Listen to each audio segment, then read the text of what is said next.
The book of Acts, chapter 14, NIV. At Iconium, Paul and Barnabas went as usual into the Jewish synagogue. There they spoke so effectively that a great number of Jews and Greeks believed. But the Jews who refused to believe stirred up other Gentiles and poisoned their minds against the brothers. So Paul and Barnabas spent considerable time there, speaking boldly for the Lord, who confirmed the message of his grace by enabling them to perform signs and wonders. The people of the city were divided. Some sided with the Jews, others with the apostles. There was a plot afoot among both Gentiles and Jews, together with their leaders, to mistreat them and stone them. But they found out about it and fled to the Lycaonian cities of Lystra and Derbe and to the surrounding country, where they continued to preach the gospel. In Lystra, there sat a man who was lame. He had been that way from birth and had never walked. He listened to Paul as he was speaking.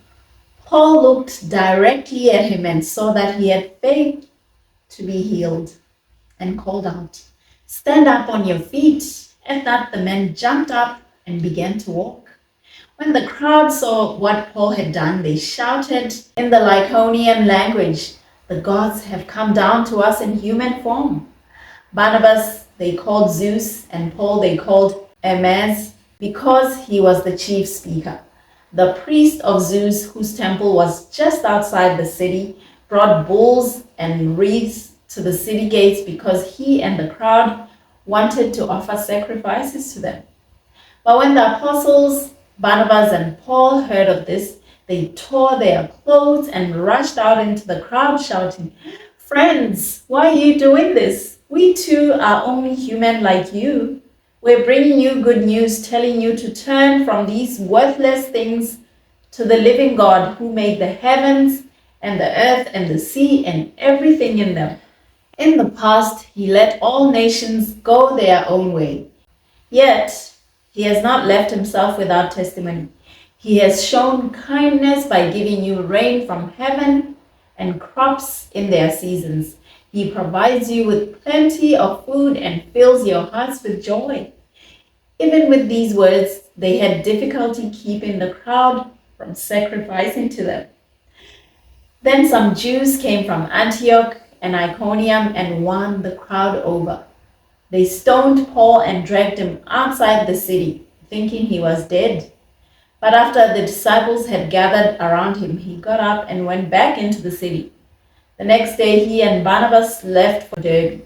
They preached the gospel in that city and won a large number of disciples.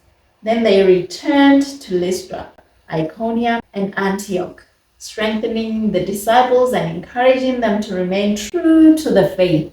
"We must go through many hardships to enter the kingdom of God," they said. Paul and Barnabas appointed elders for them in each church, and with prayer and fasting committed them to the Lord, in whom they had put their trust.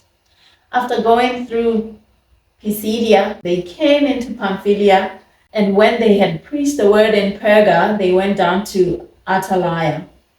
From Attalia, they sailed back to Antioch, where they'd been committed to the grace of God for the work they had now completed.